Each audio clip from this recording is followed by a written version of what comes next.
کے بیٹے تھے اور جناب جعفر کے بیٹے تھے. یہ مولا حسین کے ساتھ کربلا میں تشریف لائے اور اپنے ماموں مولا عباس کی طرح سے بہادری کے ساتھ جنگ کیا. آپ نے 35 لعینوں کو واصل جہنم کیا. 3 روز کے بھوکے پیاسے کب تک لڑتے. ایک بار جناب عبدال بن بھوت نے ایسا تیر مارا کہ آپ کی روح آپ شہید ہو گئے. اس کے بعد جناب عبداللہ بن حسن، یہ جناب حسن کے بیٹے تھے، میدان میں تشریف لائے اور 14 لعینوں کو واصل جہنم کیا. جناب ہانی واصل جہنم کیا. ہانی بن شیس کے ہاتھوں آپ شہید ہو گئے. اس کے بعد جناب قاسم جو کہ امام حسن کی طرف سے کربلا میں تحفہ تھے، امام حسین کی خدمت میں حاضر ہوئے اور فرمایا امو جان مجھے مرنے کی اجازت دے دیجئے. امام حسین سر جھکا کے کھڑے ہو گئے. اے بیٹے، اے میرے لال، میرے بھتیجے، کیسے تجھے مرنے کی اجازت دے دوں؟ تو میرے بھائی کی نشانی ہے. ایک مرتبہ اپنی والدہ کے پاس پہنچے، کہا امو جان مجھے مرنے کی اجازت نہیں دے رہے ہیں. اماں نے بازو پہ لگا ہوا تعویذ نکالا، کہا جاؤ بیٹا یہ تعویذ اپنے چچا کو دے دینا. ایک مرتبہ بھائی نے بھائی کی تحریر کو پڑھا، آنکھوں سے اشک جاری ہو گئے. کہا جاؤ بھتیجے خدا حافظ. ایک مرتبہ عباس کے بھتیجے نے، علی کے پوتے نے ایسی جنگ کی کہ میسرہ اور میمنہ کو ملا دیا. فوجیں کوفہ اور شاموں کی دیوار سے ٹکرانے لگی. لیکن 3 روز کا بھوکا پیاسا 14 برس کے جناب قاسم کب تک لڑتے. ایک مرتبہ جناب ازداد شامی آیا اور اس نے آپ کو جام شہادت نوش فرمایا. اس کے بعد امام حسن کے دوسرے صاحبزادے جناب ابو بکر بن حسن جو کہ میدان میں تشریف لائے. ایک مرتبہ چچا سے اجازت لینے کے بعد میدان میں تشریف لائے اور بہت سارے لعینوں کو واصل جہنم کیا. 3 روز کے بھوکے پیاسے. ایک وقت وہ آیا کہ آپ بھی شہید ہو گئے. اس کے بعد جناب علی کے بیٹے جناب ابو بکر بن علی جو کہ میدان میں تشریف لائے اور بہت سارے لعنتیوں کو واصل جہنم کیا. ابا ابن سعید کے ہاتھوں آپ نے جو جام شہادت نوش فرمایا. اس کے بعد مولا عباس کے حقیقی بھائی مولا علی کے بیٹے جناب عثمان بن علی جو قلی بن یزید کے ہاتھوں شہید ہو گئے. اس کے بعد مولا علی کے دوسرے بیٹے جناب جعفر بن علی جنہوں نے 15 لعینوں کو واصل جہنم کیا اور وہ شہید ہو گئے. اس کے بعد جناب عبداللہ بن علی یہ بھی مولا عباس کے حقیقی بھائی تھے، جناب ام البنین کی بیٹے تھے. انہیں بھی ہانی بن ثابت نے شہید کر دیا. اس کے بعد وہ وقت بھی آیا جب امام کی استغاثہ پر ایک 6 مہینے کے بچے نے خیمے کے اندر اپنے آپ کو جھولے سے گرا لیا. ایک مرتبہ جناب علی اصغر کو لے کے میدان کارزار میں پہنچے.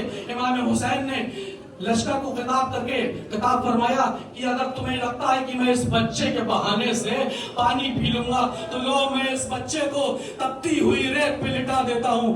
امام نے جناب علی اصغر کو ریگستان کی تپتی ہوئی ریت پہ لٹا دیا، لیکن ظالموں کو رحم نہ آیا. کسی نے ایک پانی کا قطرہ نہیں دیا.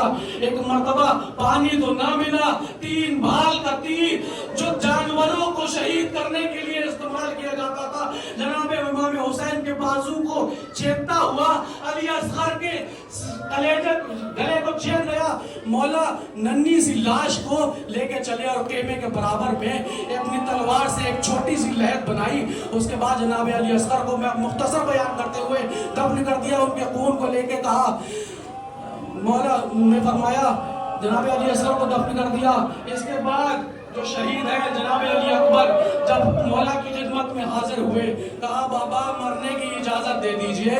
جناب مولا امام حسین فرماتے ہیں بیٹا میں تمہیں کیسے مرنے کی اجازت دے دوں جب میں چاہتا ہوں کہ میں اپنے نانا کی زیارت کر سکوں، میں تمہارے چہرے کو دیکھ لیا کرتا ہوں. ایک مرتبہ جناب امام حسین سے اجازت نہ ملی تو اپنی پھوپھی کے پاس پہنچے. کہا پھوپھی اماں ابا بابا مرنے کی اجازت نہیں دے رہے ہیں. ایک مرتبہ جناب زینب نے فرمایا بیٹا میں تمہیں کیسے مرنے کی اجازت دے دوں، 18 برس چکیاں پیس کے پالا ہے. جناب علی اکبر نے فرمایا کہ اگر روز محشر دادی نے سوال کر لیا کہ اپنا اکبر پیارا تھا میرا حسین پیارا نہیں تھا. ایک مرتبہ جناب علی اکبر کی اس بات کو سنا، کہا جاؤ بیٹا خدا حافظ، اجازت لے چکے. جناب علی اکبر کا جنازہ جب نکلا تو ایسے نکلا جیسے بھرے گھر سے کوئی جنازہ نکلا کرتا ہے. جناب علی اکبر میدان میں تشریف لائے. دیکھتے ہیں کچھ پیچھے سے آواز بلند ہوتی ہے. دیکھتے ہیں بابا گھٹنیوں کے بل چلتے ہوئے جناب علی اکبر کے پیچھے پیچھے. بابا آپ تو اجازت دے چکے تھے, پھر یہ پیچھے پیچھے آنے کے سبب کیا ہے؟ کہا بیٹا کاش بھی تم صاحب اولاد ہوتے. وہ سمجھتے کہ اپنے جوان بیٹے کو ایک باپ کیسے مرنے کی اجازت دیتا ہے. ایک مرتبہ تشریف لائے, علی کے پوتے تھے, جوہر بہادری دکھائی, ایک لعین نے سینے میں نیزہ مار دیا. ایک مرتبہ سلام کیا, السلام علیکم یا ابا عبداللہ. مولا تشریف لائے, دیکھا جوان بیٹا ریتی پہ تڑپ رہا ہے. مولا نے یا علی کہتے ہوئے نیزے کو نکالا, دیکھا نیزے کے ساتھ علی اکبر کا کلیجہ باہر نکل آیا. مولا فرماتے ہیں جناب بابا در خیبر اکھاڑنا آسان تھا, جوان باپ کے جوان بیٹے کے سینے سے برچی کا پھل نکالنا مشکل تھا. آئیے آزاد زیارت کیجئے جناب علی اکبر کی. جناب علی اکبر کے بعد وہ وقت بھی آیا کہ مولا عباس, جناب عباس ایک مرتبہ بچوں کی الکش کی آوازوں کو دیکھتے ہوئے مولا کی خدمت میں حاضر ہوئے. کہا بابا, کہا بھیا اجازت دے دیجئے کہ میں پانی کی سبیل کر سکوں. جناب عباس کو اجازت نہیں ملی, لیکن صرف پانی کی سبیل کی اجازت ملی. ایک مرتبہ میدان میں آئے, نہر القمہ پہ قبضہ کیا, چلو میں پانی کو اٹھایا لیکن پھینک دیا. سکینہ کا چہرہ نظر آیا, بھتیجی سے بہت محبت کرتے تھے. ایک مرتبہ جب واپس آئے, بھاگی ہوئی فوجیں پلٹ آئیں. ایک لعین نے آئے اللہ, ایک لعین نے بازو پہ ایک ایسا تیر مارا, ایک شانہ قلم ہوا. اس کے بعد ایک تیر آیا جس نے مشک جو تھے دیچے دیا, مشک سے پانی کا بہنا تھا. مولا عباس کی سانسیں بھی اس مشک کے ساتھ نکل گئی. ایک مرتبہ مولا حسین تشریف لائے, پر فرمایا کہ جب سے پیدا ہوئے ہو مجھے بھائی نہیں کہا ہے. ایک مرتبہ بھائی نے بھائی کو بھائی کہا اور مولا عباس کی روح پرواز ہو گئی. آئیے حضرات, اس کے بعد علم لے کے امام حسین خیمے کی طرف تشریف لائے. سکینہ نے بچوں سے کہا دیکھو میرا چچا پانی لے کے آ رہا ہے. لیکن جب خون میں لپٹے ہوئے علم کو دیکھا تو سکینہ کی آس ٹوٹ گئی. آئے وہ علمدار جو لشکر کا بھرم تھا, جو سیدانیوں کے پردے کا بھروسہ تھا, وہ اب نہیں ہے. آیا ہے تو خون میں ڈوبا ہوا علم آیا ہے.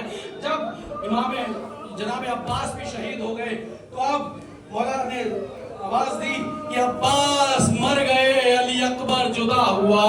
آئے رے بے کسی حسین, فرمایا عباس مر گئے, علی اکبر جدا ہوا.